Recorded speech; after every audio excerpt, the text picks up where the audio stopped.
The Philippine Stock Exchange is the only equities exchange in the country. It is one of the oldest stock exchanges in Asia, tracing its roots from the establishment of the Manila Stock Exchange in 1927 and the Makati Stock Exchange in 1963. The two exchanges were unified in 1992 to form the PSE we know today. The PSE is a venue for companies to raise capital for business expansion. More than 280 companies are currently listed on the stock exchange. The PSE also serves as the marketplace for investors looking to invest in equities. Stock investments have the potential to grow over time through price appreciation and dividends. The PSE helps maintain a fair and transparent market through its continuing disclosure requirements for publicly listed companies. Meantime, its independent subsidiary, the Capital Markets Integrity Corporation, oversees and regulates trading participants. Trading at the PSE is open Monday to Friday, except on holidays. Trading runs from 9 o'clock a.m. to 3 o'clock p.m., with an hour-long noon break from 12 o'clock to 1 o'clock p.m. Investors who would like to invest in stocks will need to open an account with any of the PSE-accredited stock brokerage firms. Visit the PSE website at www.pse.com.ph or follow our official social media accounts to know more about raising capital and investing in the stock market. How to open trading account in Maya? Step 1. Log in into Maya app. Step 2. Top stocks. Step 3. Top Fullstacks Financial Inc. Step 4. Register for an account. Step 5. Invest now with the app. Happy trading!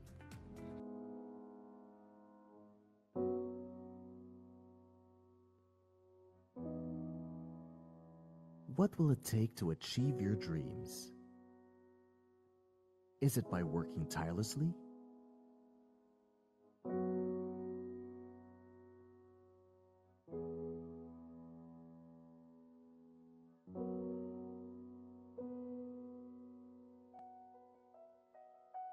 Is it by spending countless moments with your loved ones?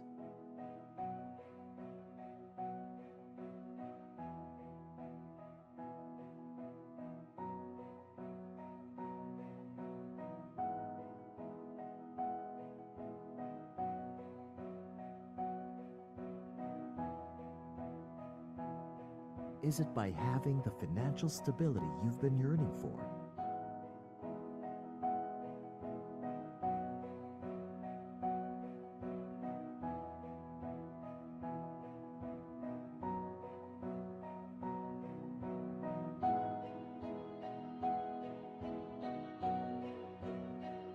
Is it by having the freedom to travel anytime, anywhere in the world?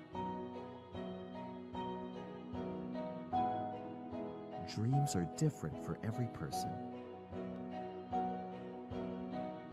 When you turn your dreams into reality, your plans into your achievements, new learning to exciting ventures, mere moments to great memories.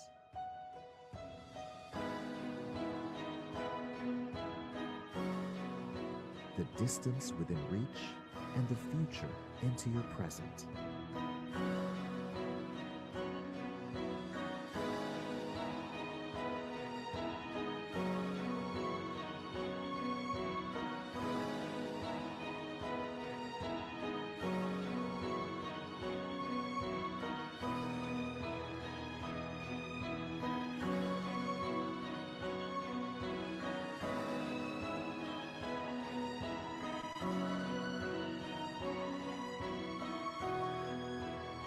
Your dreams are in your hands.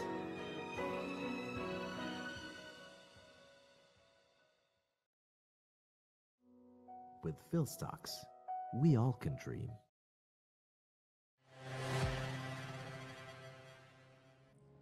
The Philippine Stock Exchange is the only equities exchange in the country.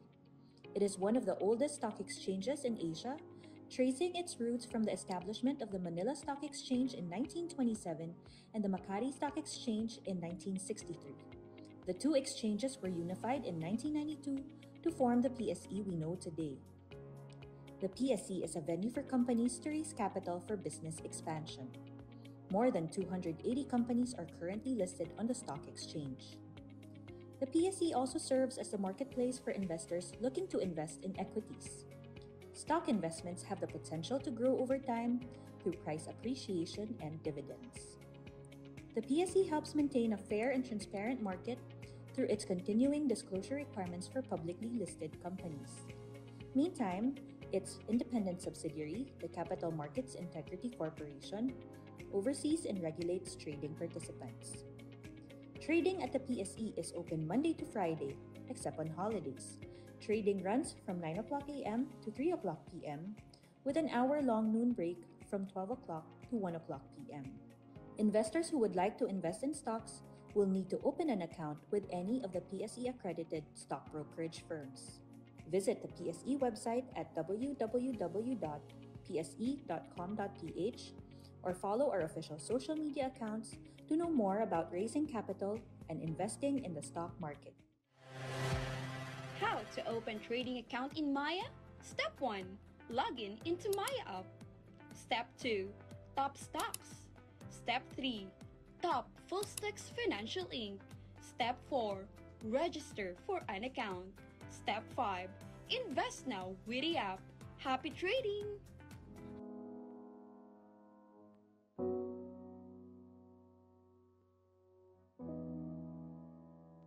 What will it take to achieve your dreams? Is it by working tirelessly?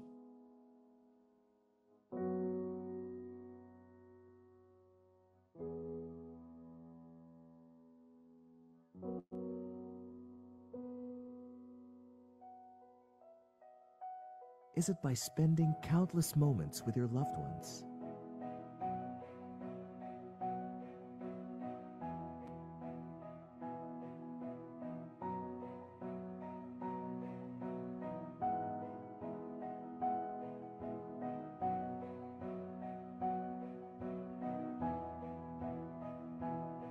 Is it by having the financial stability you've been yearning for?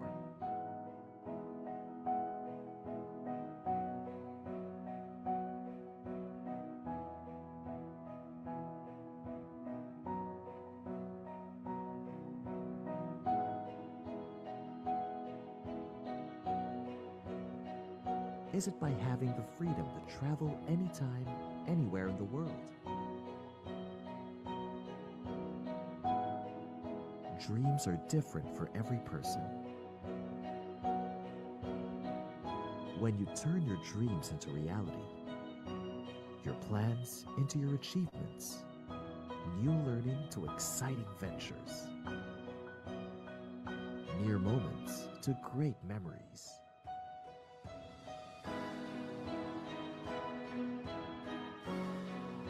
The distance within reach and the future into your present.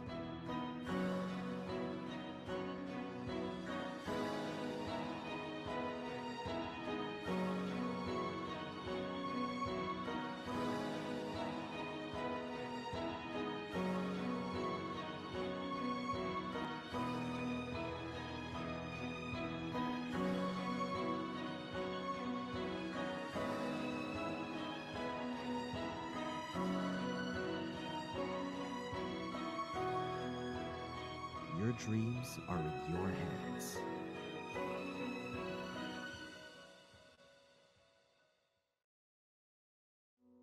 With PhilStocks, we all can dream.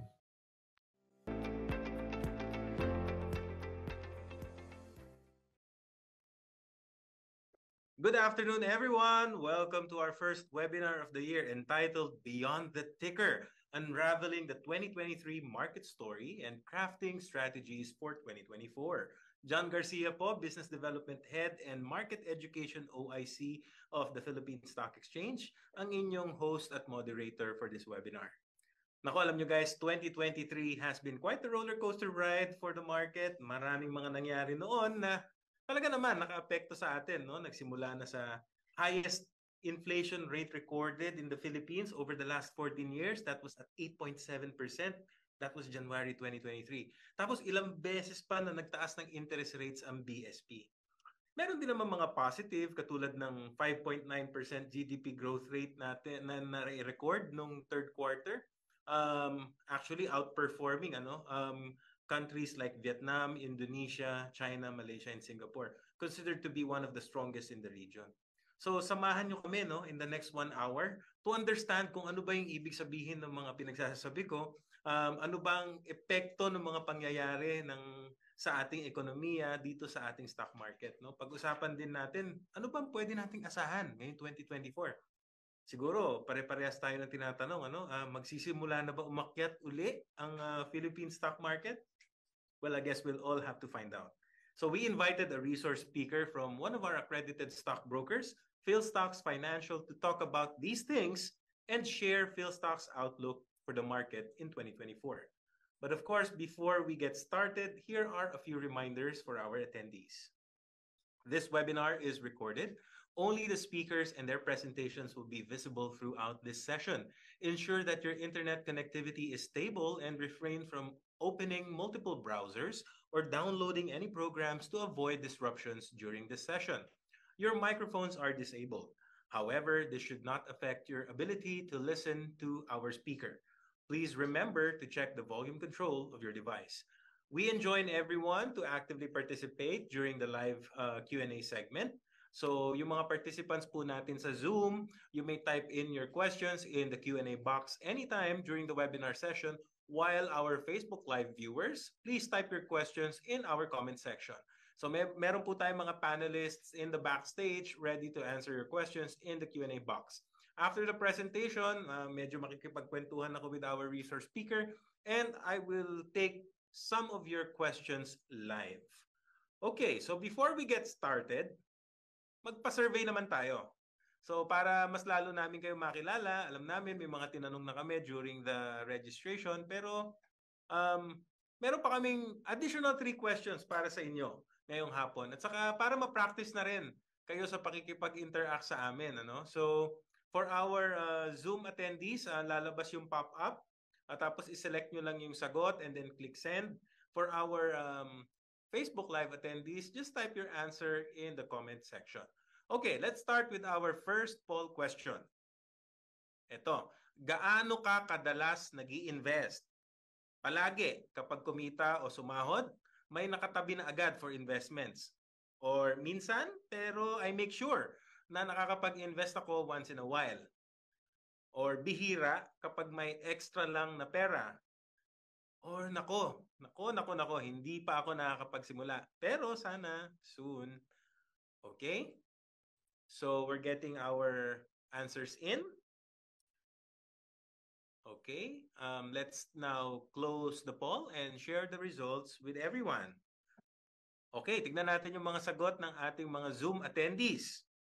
Wow, 32% po sa kanila ay sumagot ng palagi. Kapag kumita or sumahod, may nakatabi na agad para sa investments. Followed by 30%, minsan pero sinisigurado na nag-i-invest. 27% says na bihira kapag may extra na pera lang, so sana mas dalasan. 11% hindi pa nakakapagsimula, pero sana after this webinar, makapagsimula na rin tayong mag-invest. Looking at our Facebook participants, si Ronel answered bihira, and si Jazz ay hindi pa nakakapagsimula. So sana after this webinar, mas dalasan ang pag-i-invest at makapagsimula na sa pag-invest. Okay, moving on to our next poll question. Okay, familiar ka ba sa concept ng investment funds? So ito yung mga mutual funds, UITFs, ETFs. So ano ba itong mga to? So unang diyan, never heard? Paki-explain nga. Or newbie but willing to learn? Medyo pero kailangan ng refresher kung ano itong mga to, or yes na yes. Okay? So ano ba yung mga mutual funds, UITFs, and ETFs na yan? Okay. All right. So we're closing the poll and sharing the results with everyone. Okay. So 43% of our Zoom participants, medyo naiintindihan na kung ano itong mga to, but they need a refresher. 39%, nako, confident. Yes na yes, alam namin kung ano yan. 16% newbie but willing to learn. And 2% hindi pa yan naririnig. O sige, pag-usapan natin mamaya if you have questions about it. our Facebook viewers, medyo, but they need a refresher. Okay, sige. So let's move on to our third and final poll question for the day.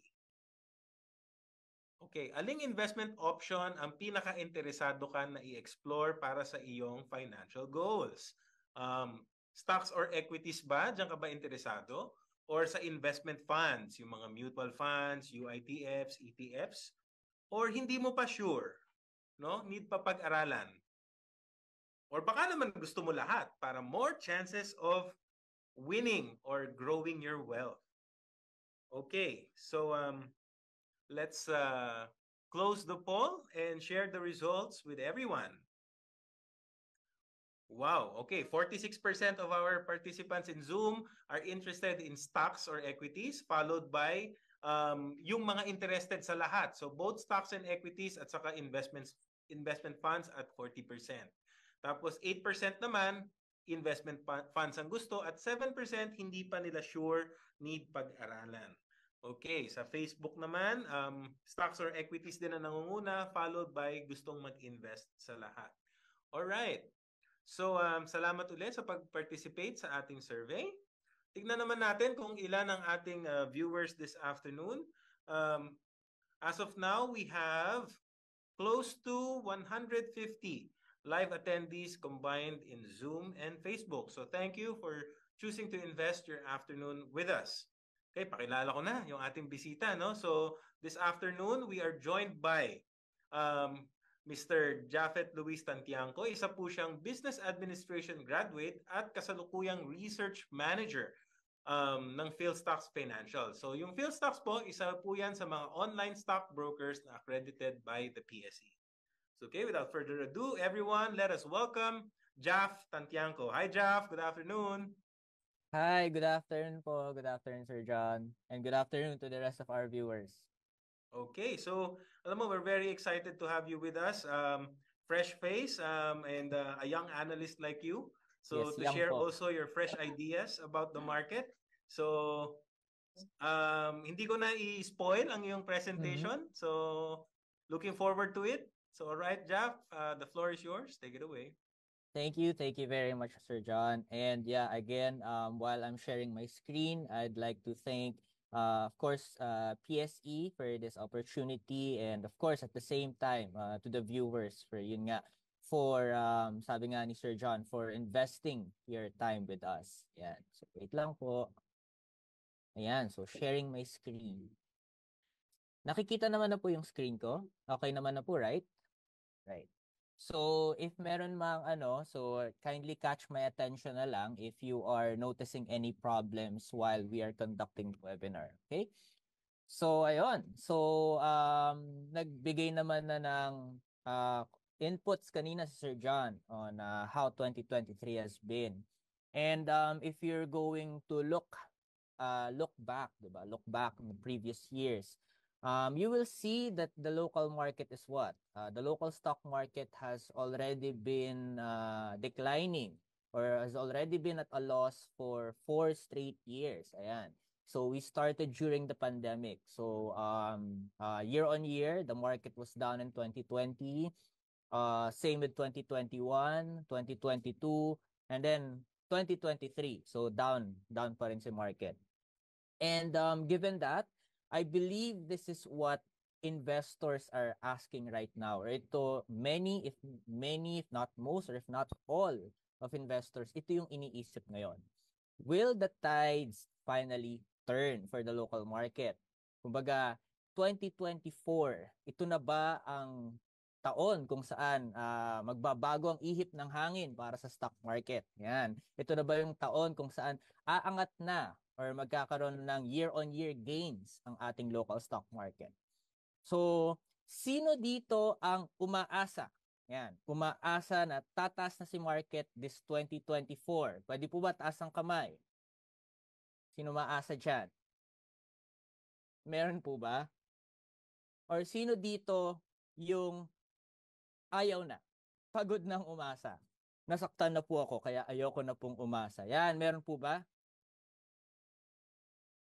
Meron po ba?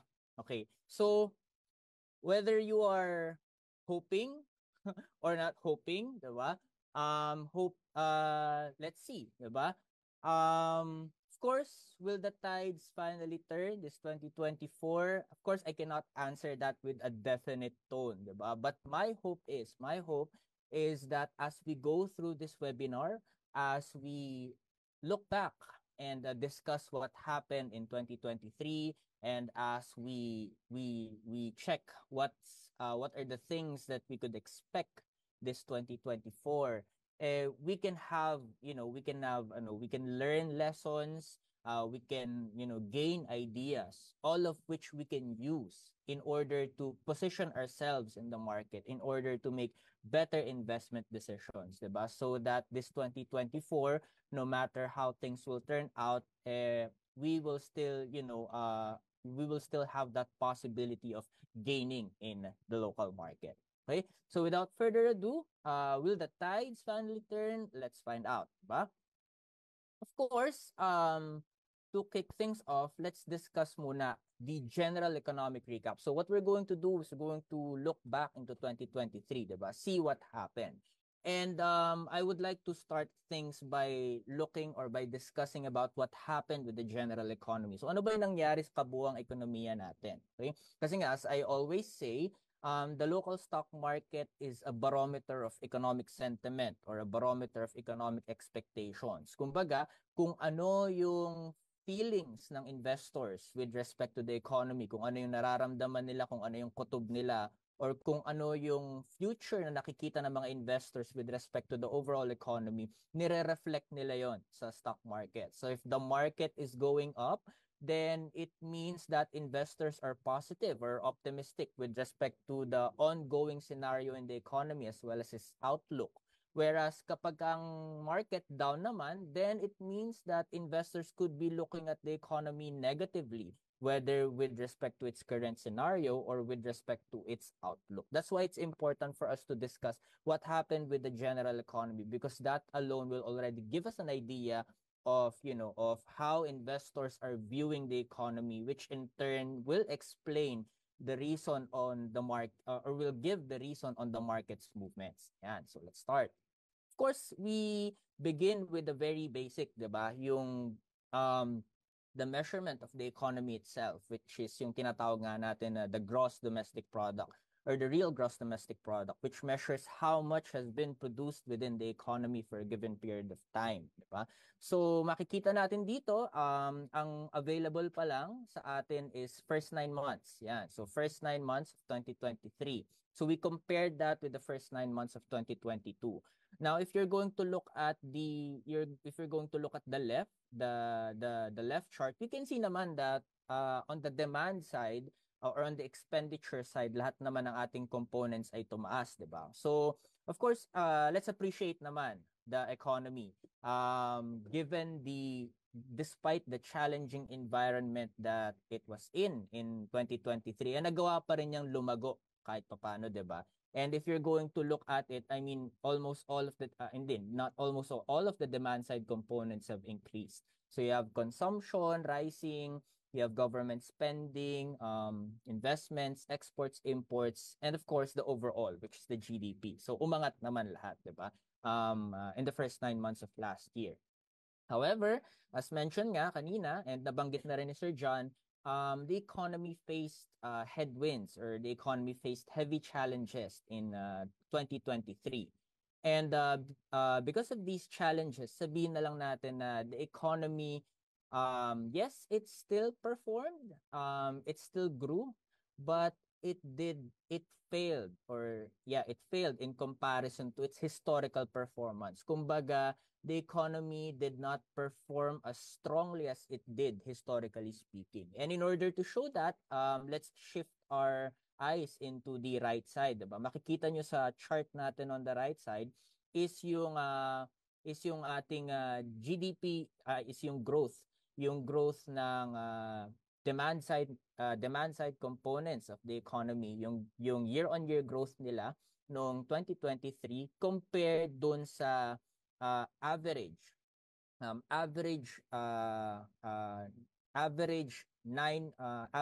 first 9 months growth nila for the past 5 years. excluding 2020 kasi 2020 was a pandemic year, so the economy was down back then, so it's considered as an outlier, so tinanggal muna natin siya. So that's past 5 years, 2022, 2021, 19, 18, 17.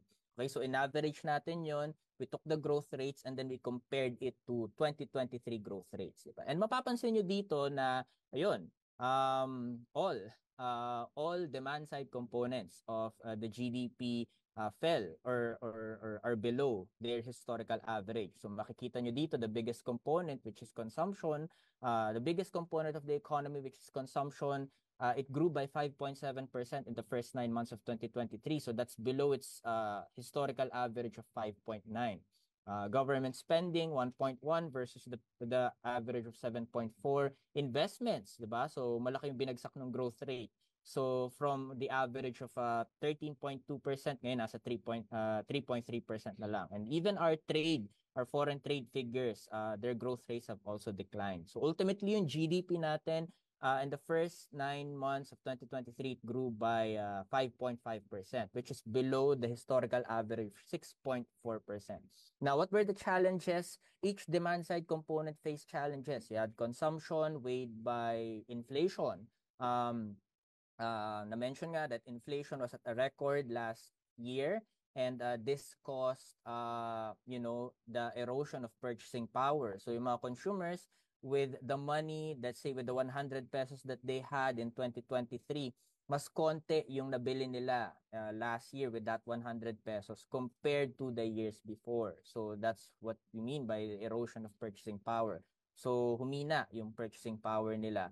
Of course, government spending in the second quarter, nagkaroon tayo na tinatawag na underspending. So medyo below budget yung paggastos ni government during that period, and that in turn caused a decline in government spending.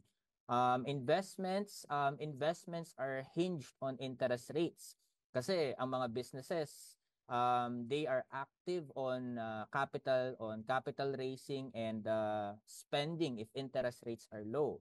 But in 2023, as we all know, interest rates were raised by the Bangko Sentral ng Pilipinas. So this in turn raised borrowing costs, which hindered many from borrowing and doing some investment spending. Kaya bumagal yung growth ng investments natin.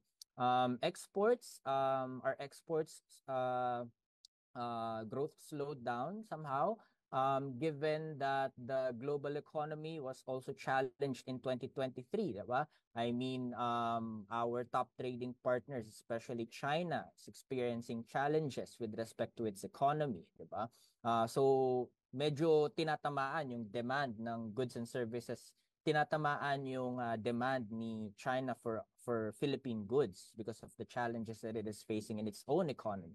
So ayun, on imports naman, nabanggit ko kanina na in businesses, yun nga, medyo nahirapan sila in terms of investments, diba? And that in turn also, somehow weighed on the importation of capital goods and other intermediate goods that are used for businesses, diba? Kaya tinamaan yung imports natin. Ayan. So yun, that's the story behind the demand side of our GDP. On the industrial origin naman, on the industrial origin approach, so the three major industries of the Philippines, you have agriculture, industry, services, diba? So all three naman were able to post growth. However, if you're going to look at the chart, medyo flattish lang. So hindi ganun kataas yung itinaas ng levels nila ng 2023 compared to 2022. So and yun, same with the demand side of GDP. If you're going to look at the industrial side, you compare their growth rate in year-on-year growth rate in the first 9 months of 2023 to the average in the last 5 years, excluding 2020, nag-underperform rin sila. So ayun, so agriculture, of course, agriculture is still weighed by the challenges that we have in terms of agricultural productivity. Industry naman also faced some challenges, high production costs, diba? on the part of the manufacturing sector, and even the mining sector declined in terms of contribution during the said period. Ang nakapag-sustain lang was the services sector, diba? But thank God that the services sector is what the biggest component of the Philippine economy if we're going to talk about it from an industrial origin standpoint. So yun naman yung sa industrial origin side natin.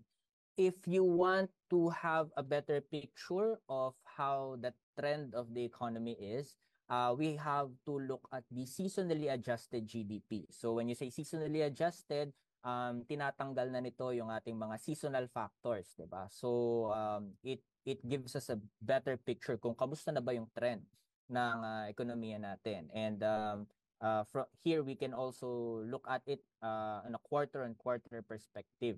And nakikita naman natin dito na okay, so this is our GDP quarterly.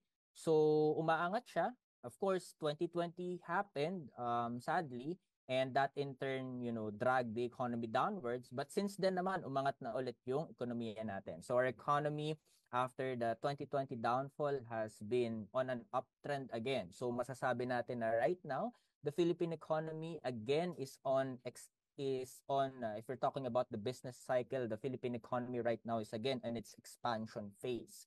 However, yun nga lang mapapansin ninyo, if you're going to look at the second to the last point, 'di ba? So bumaba. So nagkaroon tayo ng contraction nung second quarter of 2023. So from 5.17 trillion naging 5.13 trillion lang yung GDP natin. And yun nga, we can attribute this to the factors that I mentioned a while ago. So you had high inflation, high interest rates, underspending by the government. So because of those, so bumaba yung second quarter GDP natin, quarter on quarter, from a quarter on quarter standpoint. But on a positive note naman, nakabawi naman tayo ng third quarter, diba? Yeah. If you're going to look at the labor market on a positive note has been healthy noong 2023. Okay, so makikita natin dito that the labor force has increased in the first 11 months of 2023 versus the first 11 months of 2022. And of course, that can be attributed to what? Aside from the normal, which is yung pasok ng mga graduates, di ba? Kasi syempre, in a year. So, may mga gagraduate dan. Yung mga gagraduate, so papasok sila sa labor force. So, of course, that's one of the factors why we saw an increase. But aside of that, we can also attribute it to what? To confidence. Confidence of people who are eligible to work. Confidence towards the economy and its ability to create jobs. Diba? Because of that, they entered into the labor market. Now, sige, mukhang okay naman yung economy, mukhang nakakapag-produce naman siya ng trabaho. I believe there's a job there available for me, so I as someone who is eligible to work, maghahanap ako ng trabaho. So that has been the atmosphere in the labor market back then, which explains kung bakit tumaas yung ating labor force noong 2023. And yung pagtaas naman ng labor force natin, that was what? That sabihin natin that was well utilized kasi tumaas rin yung ating employment rate.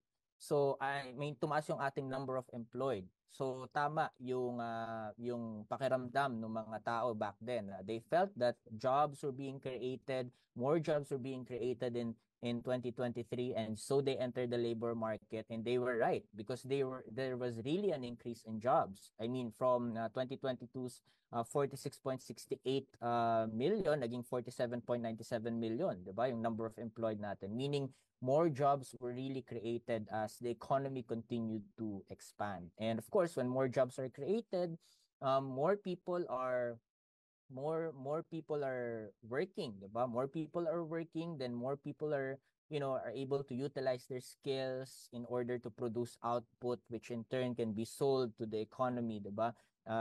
To be added to the overall production. At the same time, more people working, more people are earning money, more people are earning income, which in turn they can use to spend, diba? Which in turn keeps the economy growing. So, yon. Number of unemployed, bumaba din, 'di ba? From 2.7 naging 2.24 million na lang. So, we saw good figures on the labor market. So caveat lang, if you're going to look at the right side, makikita nyo yung right side. So you have the unemployment rate. And makikita natin dito na in the first 11 months of 2023, it's at 4.5. If you're going to look at the trend of our unemployment rate, we can say that it's good. Okay? So it's on a downtrend. Pababa siya ng pababa eh. Yun nga lang, we had that 2020 episode wherein tumaas siya to 10.4 because of the pandemic. And then it declined to 8% and 5% and 5.5% and finally 4.5%. So the 4.5%, two things. Number one, of course, it's good kasi nga it means that of our labor force, mas marami na yung patuloy na dumadami yung portion na nagkakaroon ng trabaho compared dun sa wala. But on, yun nga, caveat dito is yung 4.5 na yan, as you can see, that is lower compared to historical, di ba? And from that, we can say that our labor market could be tightening already, or we're already having that tight labor market. And when we have tight labor market, it means talaga na there are many people out there. There are a lot of majority of the working people in the economy already have work, and thus they have incomes, they have money to spend. And when that happens kasi, demand side pressures, yung tinatawag natin na demand side pressures build up. So maraming may pera maraming may panggastos, 'di ba? So pag maraming may panggastos, so this tends to cause demand side pressures, which in turn could raise consumer prices. Kasi maraming bumibili, 'di ba? Maraming bumibili ng goods and services. At the same time, with the tight labor market, it would somehow make it harder for businesses to hire people, kasi nga our labor market is getting close to full capacity. So if a new business rises, 'di ba, saan pa sila hahanap ng bagong mai-employ if karamihan sa ating mga laborers are already employed already. So that's another challenge there. Yan. So yun lang yung mga caveats dyan, but overall yun nga, you have good labor market figures. Moving forward, we now have prices. Yan. So ito yung isa sa mga naging problema ng economy natin in 2023, which in turn was reflected in the market. If you have been monitoring, if you've been monitoring the news, diba? So especially business news, you will see many times where it's mentioned that the local market declined or gave in to selling pressures because of what? Because of worries over inflation. And the worries were justified naman. Kasi if you're going to look at our inflation picture for 2023, ayan, 'di ba? So una, you've had an inflation of 6%. Okay, so that is higher than the previous year's 5.8%. And if you're going to look at the breakdown of inflation, so inflation, you have the overall inflation, and within inflation you have what? You have 13 commodity groups. And makikita nyo dito sa 13 commodity groups na to, so almost all, diba? I mean, I think almost all. So you only have what? You only have 1, 2, 3. So of all of the 13 commodity groups, okay, you only have 3 which experience a slowdown in inflation, diba? And then at the same time, if you're going to count again, you have what? You have 1, you have 2, you have 3, you have 4, you have 5. You only had 5 of the 13 commodity groups. You only had 5 na pumasok dun sa target ni government, which is 2 to 4%. The rest of the commodity groups, yung inflation nila was higher than the government's 2 to 4% target. So what am I trying to say here? What I'm trying to say is that we've had high inflation last year, And that high inflation was what? It was broad-based. Okay? So, marami siyang pinanggagalingan. Yes, the main reasons pa rin naman is, of course, you have the heavyweight, which is the food. Food inflation, talaga naging issue yan last year. And I think naramdaman naman natin yan, especially pag namamalengke tayo, di ba? We've seen price increases in certain vegetables, di ba? And even in meat, di ba? So, we've seen, we've seen price increases. So food inflation was really a factor was really a significant factor in last year's faster inflation. So makikita nyo nga from 5.9 naging 7.9.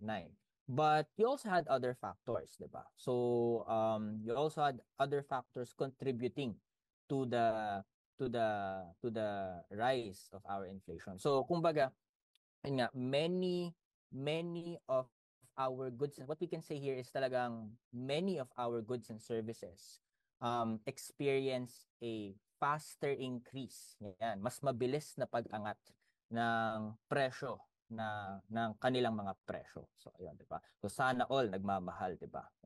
Anyways, for to add color to that, if you're going to look at our headline and core inflation rate, so makikita nyo dito, di ba? So core inflation you already had headline inflation, which is a 6%. Core inflation, which takes away the volatile factor, so tanggalin natin yung ating mga the likes of food and energy, di ba? You take away the volatile factors, you will see that it hit 6.6%, di ba? Core inflation is more indicative of demand side pressure. So if gusto mong malaman how inflation has been mainly caused by demand side pressures, kasi nga talagang dumadami na yung gumagastos, 'di ba? Then you look at core inflation. And if you're going to look at here, so talagang tumaas siya, 'di ba? So 6.6%. And this is coming from what? From 3.9%.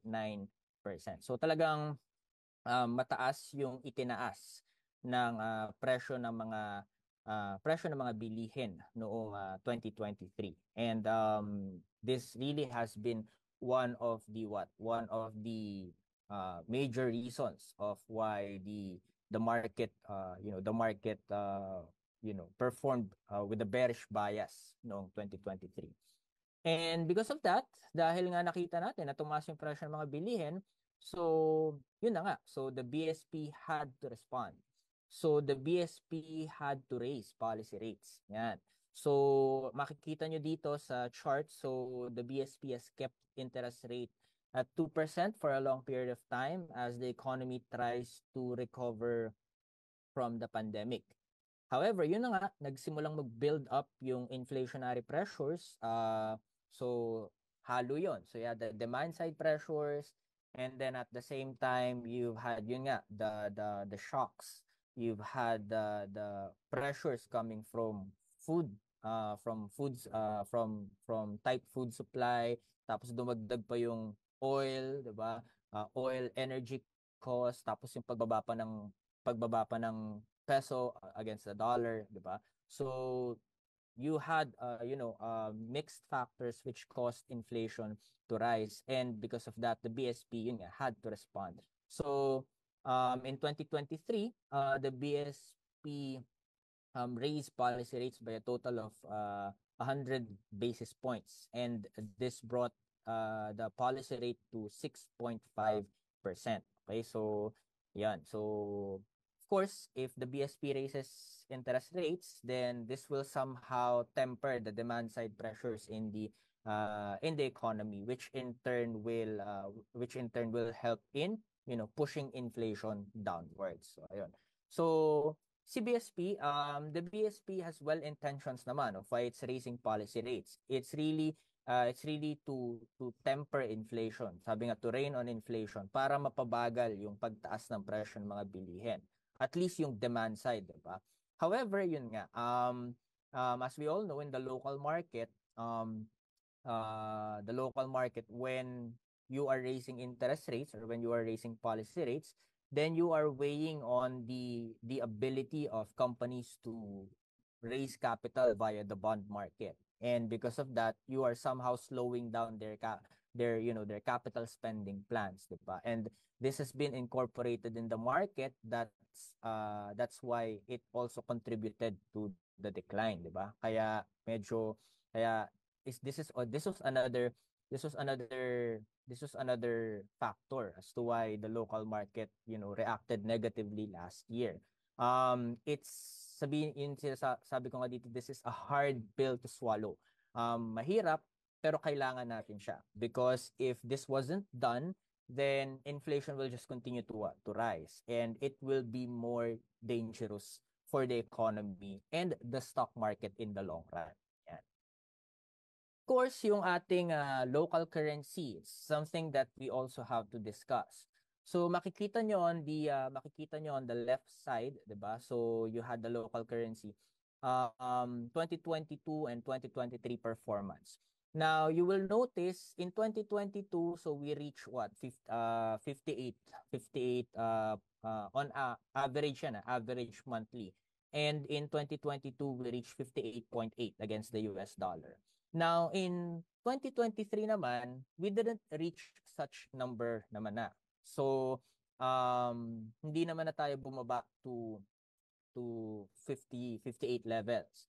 However, compared to 2022, in 2023 kasi, nag-ano lang tayo, the peso was just trading within 54 to 56.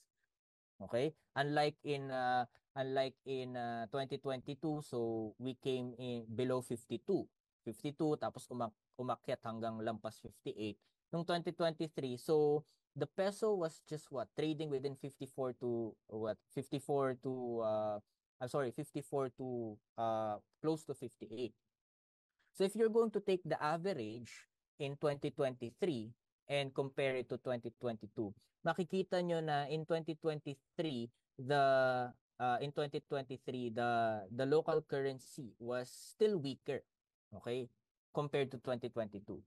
I mean, ayun, mas mahina pa rin yung local currency natin nung 2023 kasi nag-average siya ng 55.6 compared to 2022 wherein it averaged 54.5. Okay? Now, what was the reason for the further depreciation of the local currency? As we all know, the Federal Reserve maintained a very tight or maintained a hawkish stance with respect to its policies, di ba? Meaning to say, they were still into raising interest rates in 2023. And syempre, if the Federal Reserve is raising interest rates in 2023, then it means na tumataas yung interest rates nila, tumataas yung bond market returns nila, and that in turn is causing funds to go to the US. And in exchange, it's leaving emerging markets, including the Philippines. That's why humihina. So lumalabas yung foreign funds from the Philippines, so humihina, and yun yung nagpapahina sa local currency natin. So ayun, now implications, as mentioned nga a while ago, the weakening of the peso to dollar, the depreciation of the peso against the dollar, this is somehow aside from, well, number one, it has contributed to inflation dahil yun nga, we are if you're going to notice, lately medyo mas nagiging dependent na rin tayo on offshore sources for agricultural commodities, and of course andyan pa rin yung oil, so we're still heavily dependent offshore. Now, if the peso is to depreciate, then magmamahal yung ating import bill. So the depreciation of the local currency somehow contributed to our inflation. Plus ayun, when the peso is depreciating, it somehow repels foreign investors from coming into the country, from investing in the Philippines. So kaya mapapansin nyo in 2023, later I'll show that the local market was still on the net foreign selling pa rin. So foreign investors were still coming out of the country, and one of the reasons for such is yun nga, because we were having this depreciation in the peso.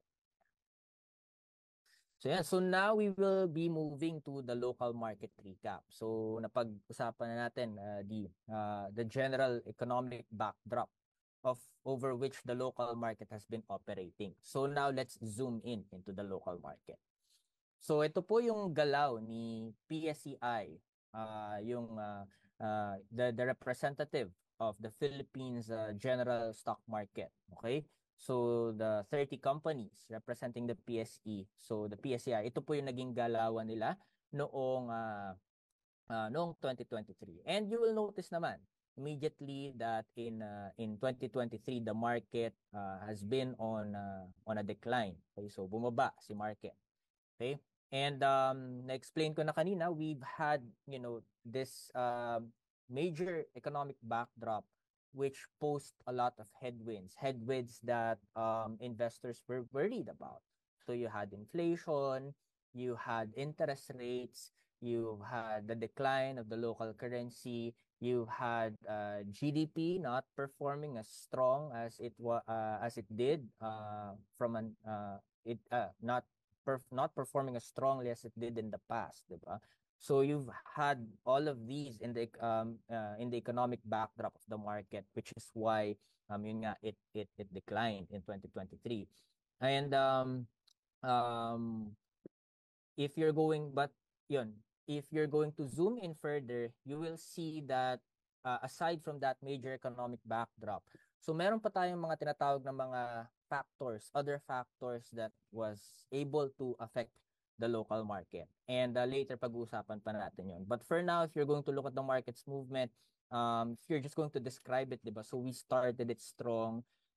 We rallied in January of 2023. However, after rallying in January 2023, so we declined in February, and then we declined further in March.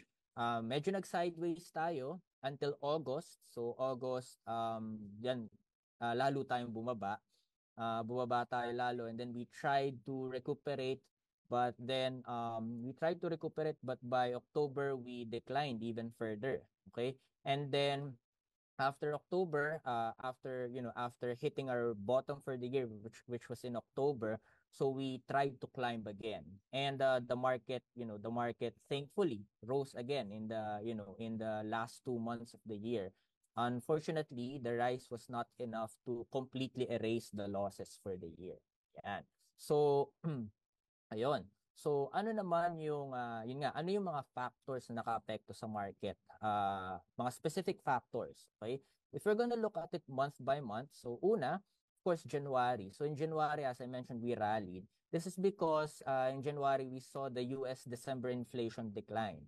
And the decline in the US inflation last December, raised hopes na baka naman si Federal Reserve hindi na magtataas ng interest rates.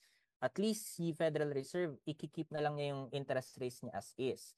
And hopefully soon, ibababa na rin niya ito, diba? So that was the expectation back then. And also another expectation back then was inflation in the Philippines, inflation will not be a problem anymore. So these were the expectations that were roaming in January, which caused the market to rise.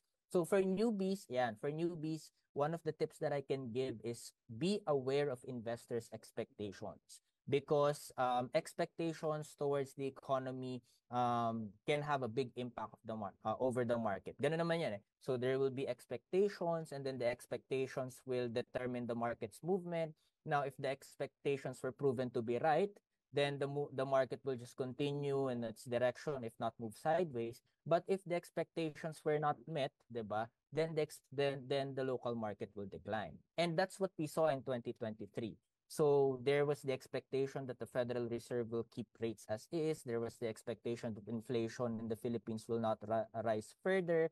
But those expectations were proven to be wrong. And because of those expectations proven wrong, the market declined. So, yon.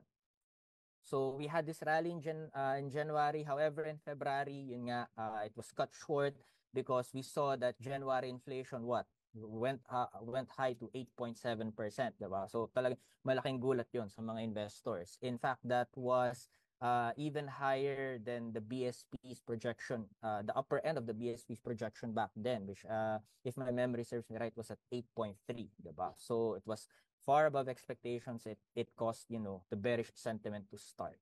Ayan. And then by March, you had what? The rise of the banking concerns. So sa mga nakasubaybay sa market, most likely alam nyo to, yung pag-collapse ni Silicon Valley Bank and followed by Credit Suisse, diba? And these in turn what? Caused banking worries which spread throughout the globe, Philippines included. Kaya yung mga bangko natin medyo tinamaan nung buwan na yan, diba? And of course, the local market na rin in general. So April medyo nakabawi because of anticipation of first quarter corporate earnings.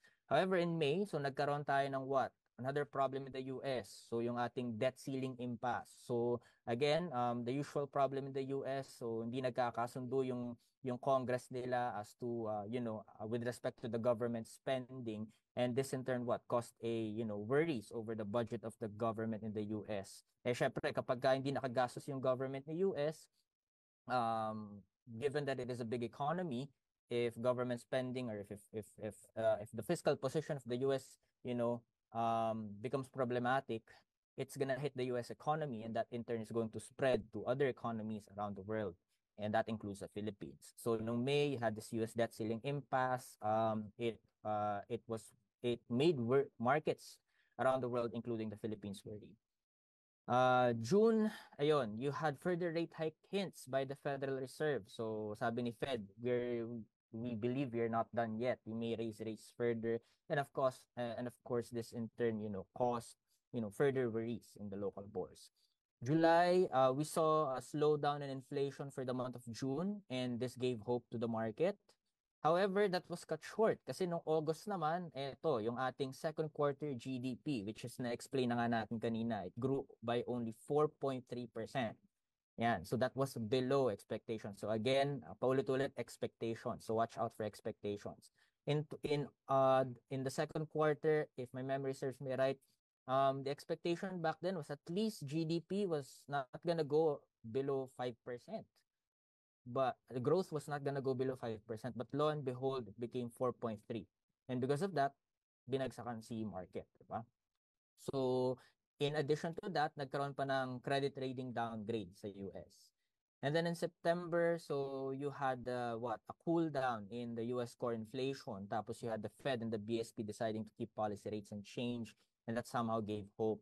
But then by October, so ayun, again, balik na naman yung inflation pressure. So local inflation pressures, and of course, because of the rise in inflation the rise in inflation in September, which we've seen in October, the BSP was forced to do an off-cycle rate hike, diba? Yung huling rate hike na for the year. And this in turn caused the market to decline. In addition to this, andito na rin yung Israel-Hamas war. Ayun. And then by November, ito na. So this was the start of our rally towards the end of the year. And this was caused by the declining treasury yields in the US. And then yung atin namang third quarter economic performance bumawi, 'di ba? So malakas yung third quarter GDP natin last year.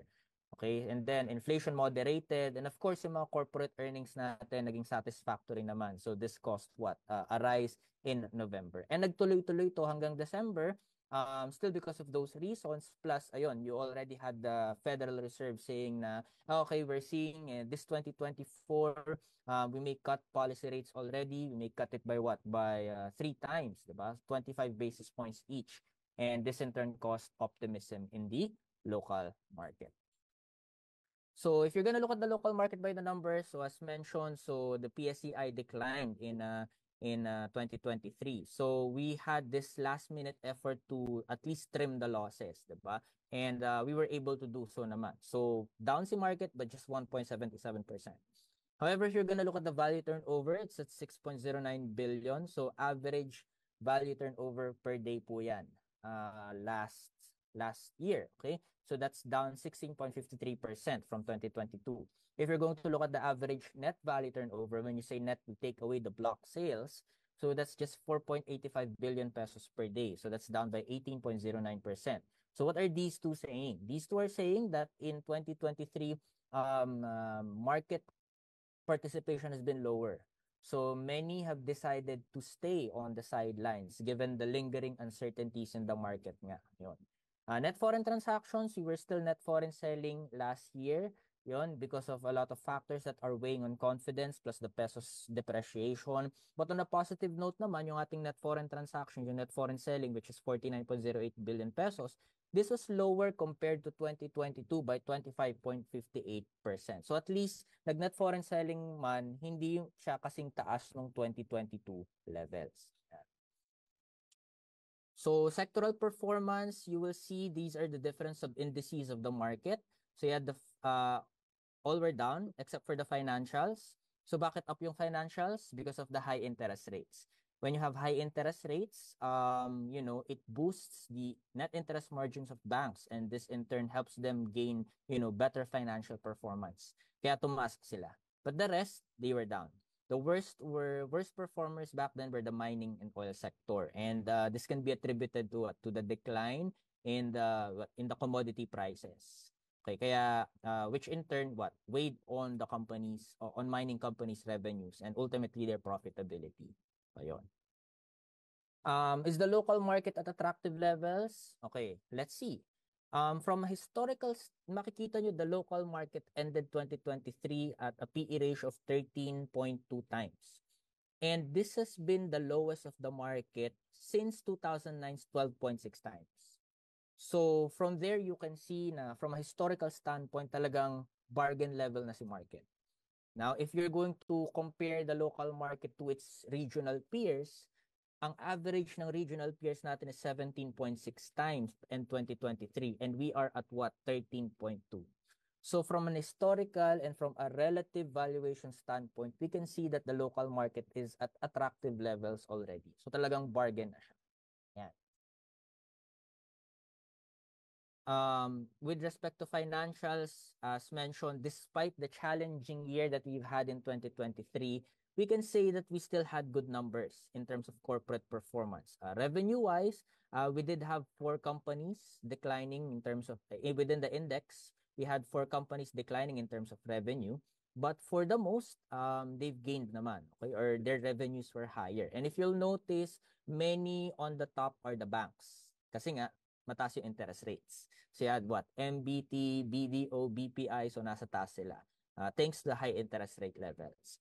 Net income naman, so dumami yung may lower net income, but at the same time, mas marami pa rin yung mas nag-improve yung net income nila. And you have here JGS and SMC, so they were able to make a turnaround from last year's losses to from 2022 losses, 2023 nag-gains. And then yung nakikita nyo on top is Bloom. And this can be attributed to what? To the reopening of the economy, which in turn caused, more activities in the tourism sector. Yan. So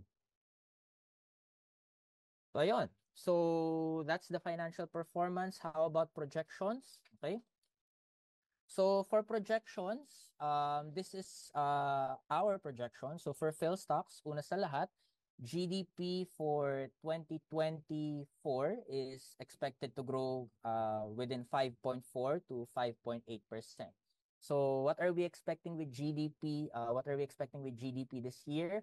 Number one, assuming that yun nga, inflation will decline na talaga this year, and assuming that the labor market will remain healthy, we may see a strong household consumption. Di ba, household consumption is the major driver of the economy from a demand side approach. So with a strong household consumption, this in turn is going to push the economy upward. Government spending will still be there.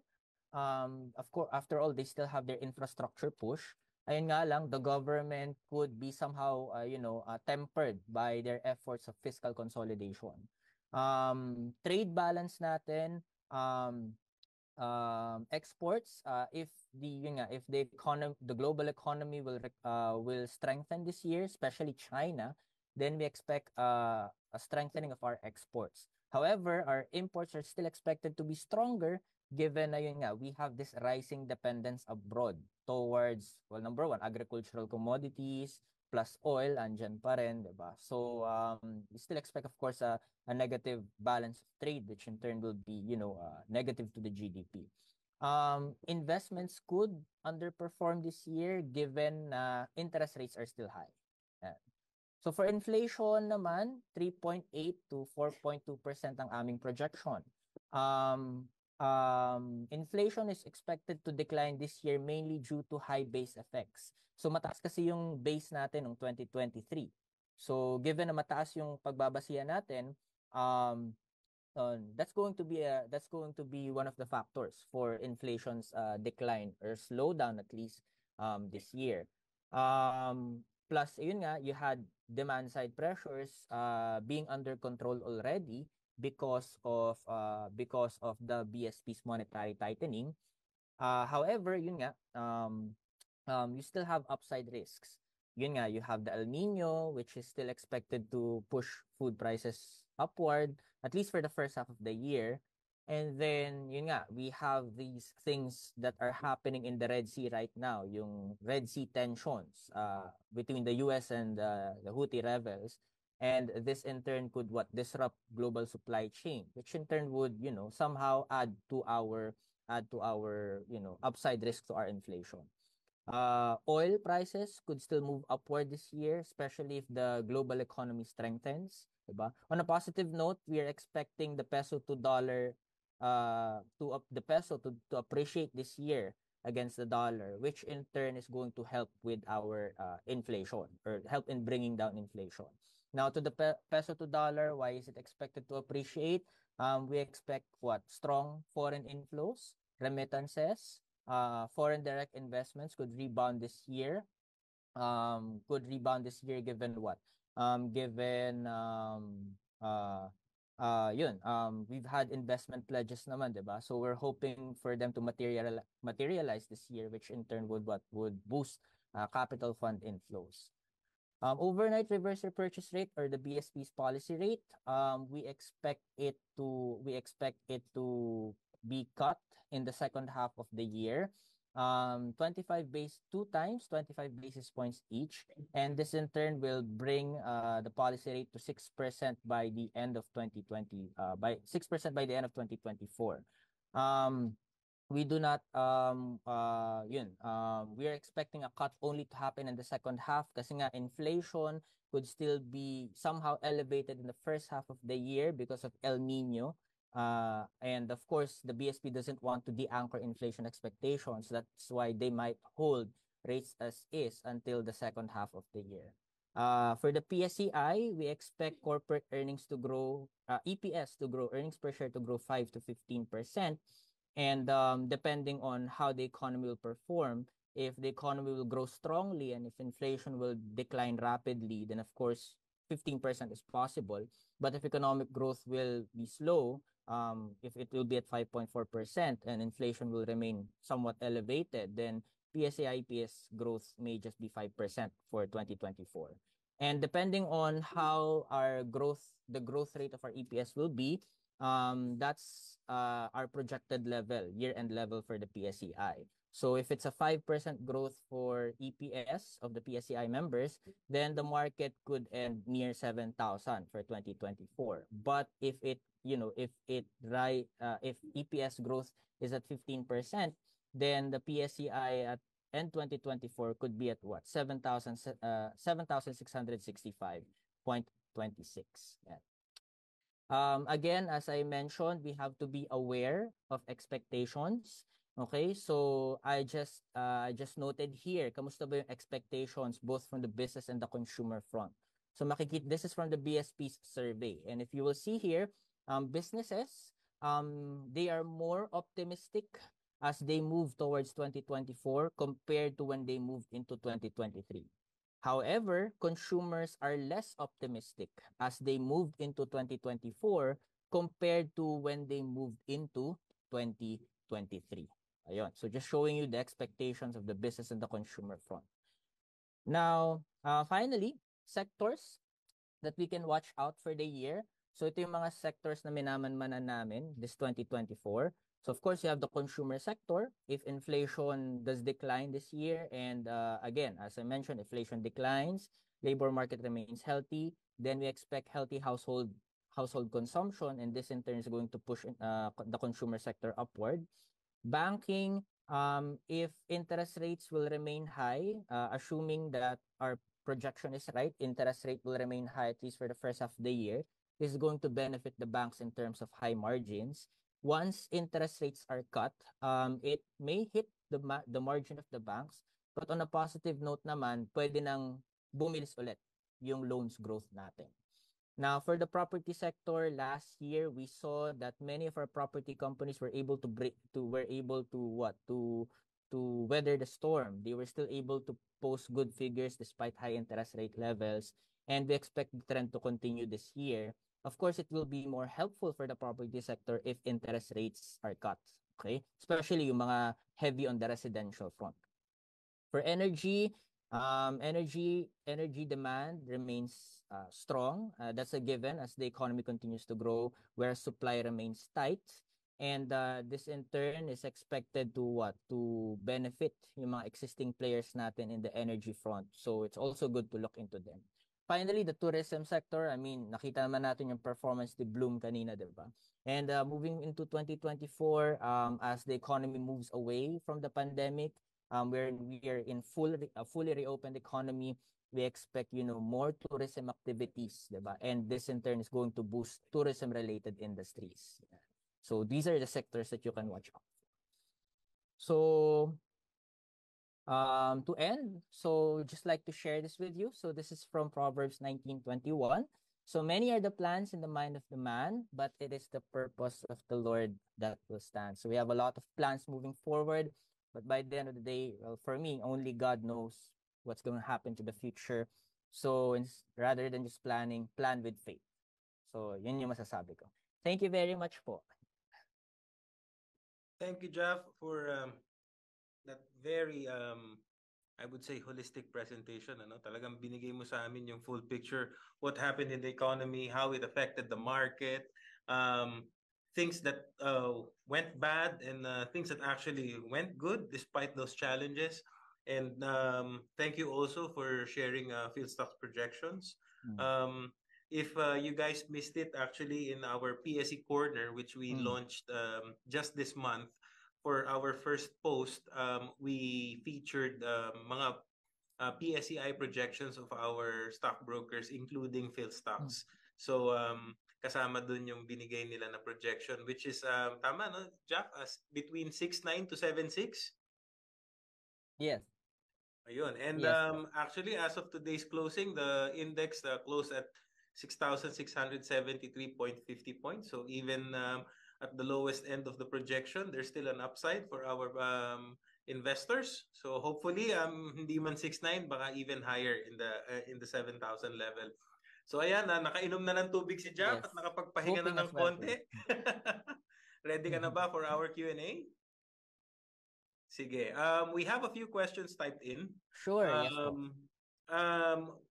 First question was is from an anonymous attendee. I mean, you did mention the industries or the sectors that you are closely monitoring, binabantayan ng Philstocks. Sa tingin mo, alin sa mga industry kayang ito ang unang potentially gumalaw this year, no?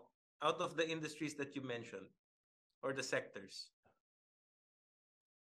Okay, so out of the industries that I've mentioned, which are the ones that are likely to, which are the ones that are likely to go ahead? Okay, so try ko sila isa-isahin, okay? So, and then we'll see what the answer will be. Well, first, consumer sector, as mentioned, inflation is expected to decline this year, but not immediately, probably, given that in the first half, diba? In the first half, yun nga, we still expect that somehow there's going to be a spike given the El Nino phenomenon. So somehow, at least for some part of the first half, the consumer sector could still be challenged. And because of that, baka hindi ka agad ma-appreciate sa consumer sector. The financial sector naman, lately, nakikita natin na somehow there's been a loss of momentum because investors are also getting worried about the slowdown in the loans growth. But despite the slowdown in loans growth, if the financials will be able to show in their fourth quarter and in their fourth quarter performance and in their first quarter performance that they are still able to, you know, maintain a healthy financial performance, that profits, that net interest income and net income are still up, then, you know, probably, you know, they would, you know, they would become favorites again, or they're still going to be appreciated. Energy sector, given the market, given the economy situation right now, wherein, you know, energy market is still tight, and given that prospect for 2024, yun, there's the possibility that the energy sector will, you know, will get quick traction. Same with tourism. Tourism possible given yun nga, we've been seeing naman that the Department of Tourism is showing us positive figures of how 2023 has been for the tourism sector, and they're expecting more this 2024. So that in turn is going to boost what prospects for the tourism sector. So property again, first half interest rates are not going to be cut immediately based on our projection, and that in turn could be a that in turn could dampen sentiment towards the property. But if the property sector naman is able to prove that despite the high interest rate levels, they are able to maintain healthy financial performance as soon as, you know, as soon as the full year 2023 results and the first quarter 2024 results, then they may receive appreciation as well. So if you're going to do the rankings, most likely the very first ones are going to be the energy and the tourism sector, followed by the banking and the property. The last ones could be the consumers. All right, there you have it, guys, no? Nagbigay na ng ranking itong si Jack. Mhm. So, I guess what we can do now is monitor and Monitor. see how companies in these sectors will perform over the next few months. Earlier, you said that interest rates not being cut may have an impact on the property sector. We have a question from Maria Jamela Velasco in Zoom. When is the earliest time that you think that the BSP will begin lowering the interest rate?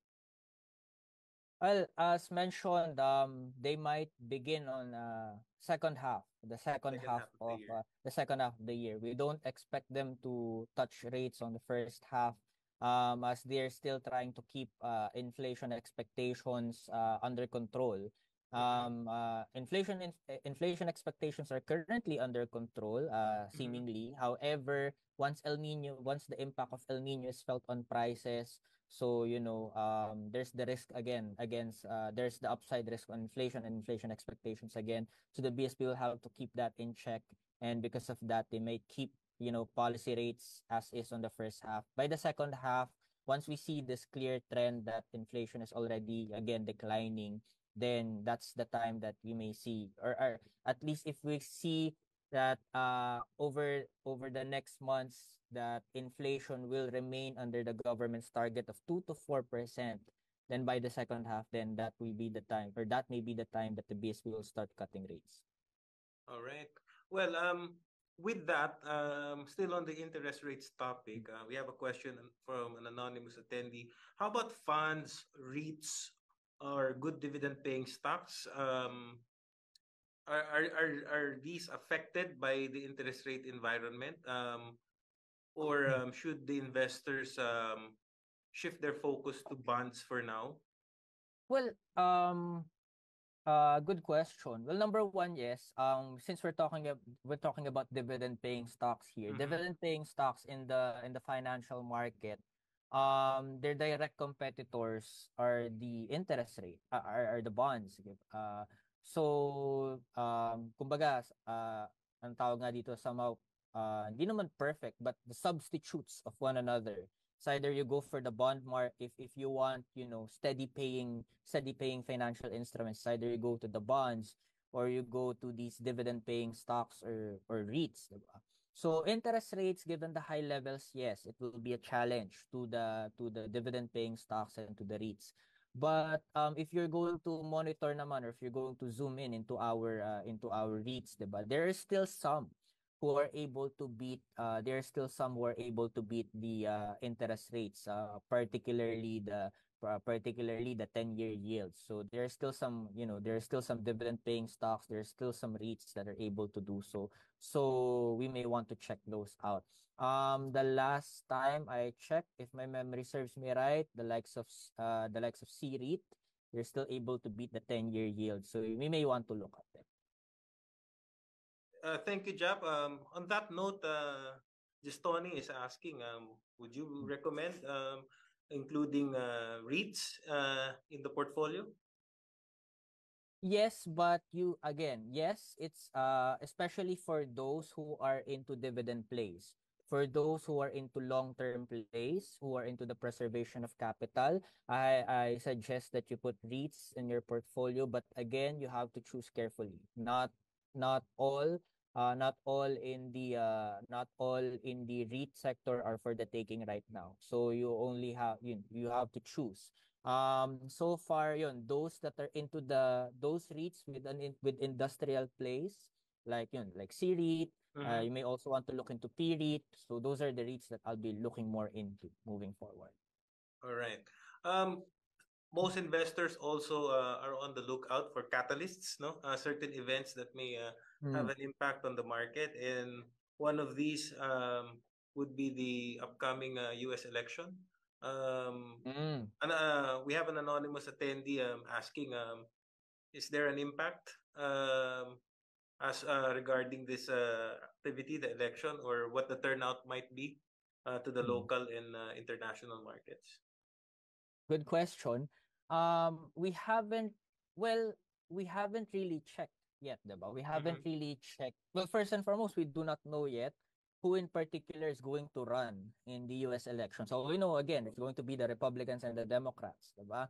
And we have to know, kailangan pa nating alamin what are the specific policies of the candidates. Ayun.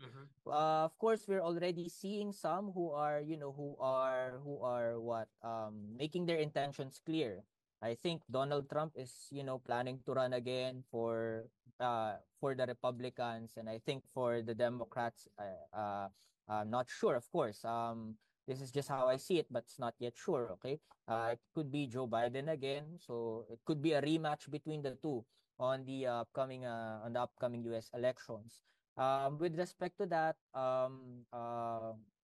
if that would be the case, okay, if that would be the case, if Joe Biden wins, then it's just going to be, it's just going what the US has been doing is just going to continue. However, if let's say Donald Trump wins, okay, as we all know, Donald Trump tends to have nationalist policies, trade protectionist policies, and that in turn could if let's say Donald Trump or someone from the Republican front who has the same who has the same mindset of being America first policy, and they raise these trade barriers, and we are not able to create some sort of trade agreements with the US, then it's going to hit our foreign trade figures. And if it hits our foreign trade figures, then that's going to be negative to our exports, and it's going to drag GDP down, and that's going to be negative for us. That's what I can say so far with respect to the election. I guess at this point, Jeff, it's too early to tell what the elections may have an impact, or what kind of impact should we expect from the elections. But I guess the bottom line there really depends on policy by whoever wins. Yes. Right.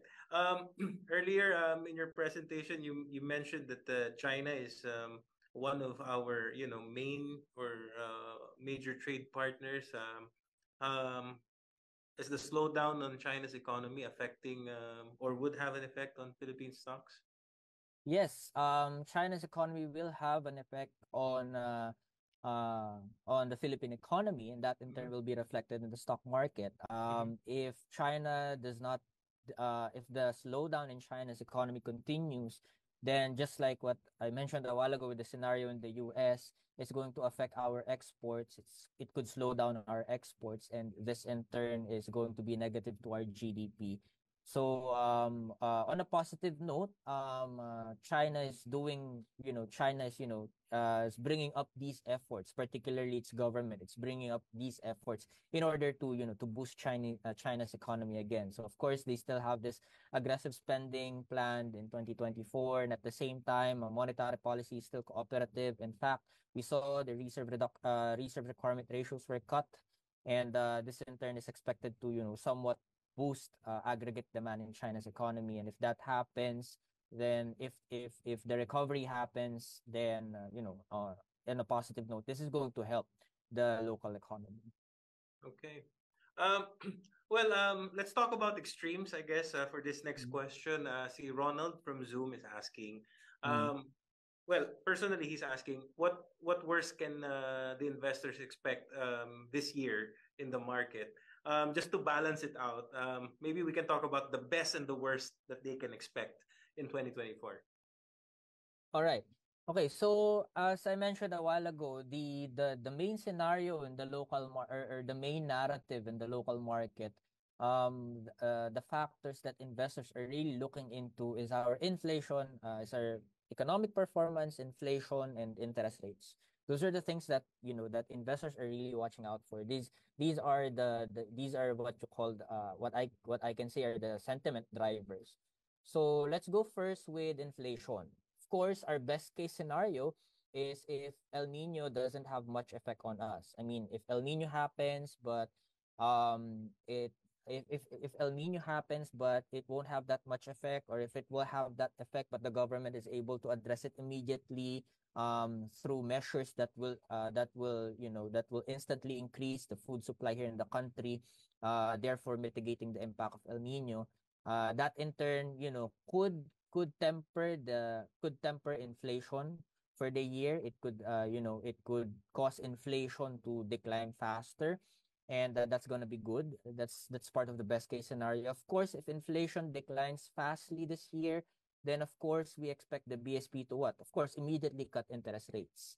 Of course, they also want to help the economy grow, and if they see that it's already time, that it's already appropriate, that inflation is already declining and inflation expectations are anchored well, then they'll start helping the economy already by by lowering interest rates. And of course, once that happens, then it's really going to give the GDP a boost. So that's the best case scenario. Worst case scenario is the opposite of those. If the impact of if inflation this year, if inflation this year is not going to decline fastly, again, given the high base effects, many believe that inflation is really going to decline from what we saw last year, which is 6%. But the question is, how low can it go? Will it go down fastly, or will it go down slowly? If it goes down slowly, perhaps because of persistent effects, especially by the El Nino, or if let's say the tension at the Red Sea prolongs, therefore continuously disrupting the global supply chain, then it's expected to to cause persistent inflationary pressures, which in turn may cause a slowdown, which in turn may cause our inflation to decline, but at a slower pace. And if it declines at a slower pace, if it does not, if worst case, if it does not fall within the government's 2 to 4% target, then the BSP may not cut policy rates at all this 2024. And if that happens, then that both of them, the slow decline in inflation and the still elevated interest rates, both are going to weigh on our economic performance, which in turn is going to affect our growth. So that's the best case and the worst case. It depends on the movement of those factors. Thank you, Jeff. May mga questions dito asking about which stocks would you recommend, or what are your stock picks. We won't answer that question live, but if you want to know, well, I guess you need to open an account with PhilStocks, right, Yes. Jeff? Yes. And with that, siguro meron din tayong question here. Do you provide newbie-friendly research materials? I mean, if there are any resource materials, or if they need to open an account, or say consult with analysts from PhilStocks, how do they do it? How will they do it? Okay, well, yeah. Of course, first, you open an account with PhilStocks. Once you already have an account with PhilStocks, things with the research is easy. First, we have what you call the research portal. In the research portal, you already we that's where you put all of our all of our research papers. And it has a wide variety. There are some who are already for advanced, but at the same time, there are for those who are who are newbies. There are those that you can if you really want to dive into the market, analyze the market, then you can read our advanced papers. But if you're just new and you're just really looking for for a place or a stock where you can place your money, then we have that as well for you. So our research papers ranges from from newbies to it caters both newbies and advanced advanced investors. And with respect to us personally, of course, you can always reach us out. We have email address which you can contact if ever you have questions for the research team. And if you want, you can also if you can pay a visit here and we can talk to you personally. All right. Thank you, Jeff. And also, I noticed in the video earlier that Phil Stocks is now on Maya. So Yes. does that mean they can also open an account through that platform? Yes, definitely they can. So there, once you open Maya, you just have to click Fill Stocks there, and then it will already give you the steps on how you can open an account with Fill Stocks through Maya. Okay, very, very accessible. Thank you very much again, no, to our participants for your questions. Before I let si Jaff go, maybe we want to share some key takeaways. Ako, personally, from the presentation, I really liked when you were discussing the PE ratio of the index and how it Mm. compares to levels historically, and when you do relative comparison between our peers. I guess the takeaway there is right now, ang index natin is really trading at a bargain, Yes. which is not rocket science. So ibig sabihin, when you go to a store, it's on sale. But again, Yes. there are factors that may affect how the index would move this 2024. So of course, we invest, but we invest with caution. And of course, we Yes. invest with managing our expectations as well. No, I guess that's the key takeaway from my end. How about you, Jeff? Baka meron kang gustong i-share na key takeaway or reminders for our participants who listened very closely this afternoon. Actually, I might just repeat what you said because you already mentioned it. Again, as Sir John mentioned, so based from the PE ratios, and if you're going to look at the corporate performance, the performance of of the members of the PSE, especially those within the index, so they're performing well naman. And if you're going to take those two into consideration, so fundamental strength, and then you have this, you have the fundamental strength, but the market declining in the past years, it really puts the local market at a bargain level or at an attractive level, both from an historical standpoint and from a relative valuation standpoint. So, as Sir John mentioned, we are on sale. I mean, it's a good time to position right now. However, as for the returns, when will that be? That's something that we cannot guarantee because moving forward, we still have a lot to face. There is still a lot of challenges, especially from the macroeconomic picture. We are hoping, of course, that things will go well. As mentioned a while ago, things will go well for our inflation picture, for our interest rate scenario, and ultimately for our economic performance for GDP. Um, um, the faster that that those factors move into the direction that we want them to, then the possibly the faster it is for the market to rise and to reach the levels that we have indicated. But if things turn out for the worse, then it's going to make it hard for the market to to rise or to rally moving forward. So what I'm saying is there's a reason for optimism. If you're going to get into the market, there's reason first, the attractiveness of the market, plus there's a reason to be optimistic, but at the same time, there are also reasons to be cautious as well.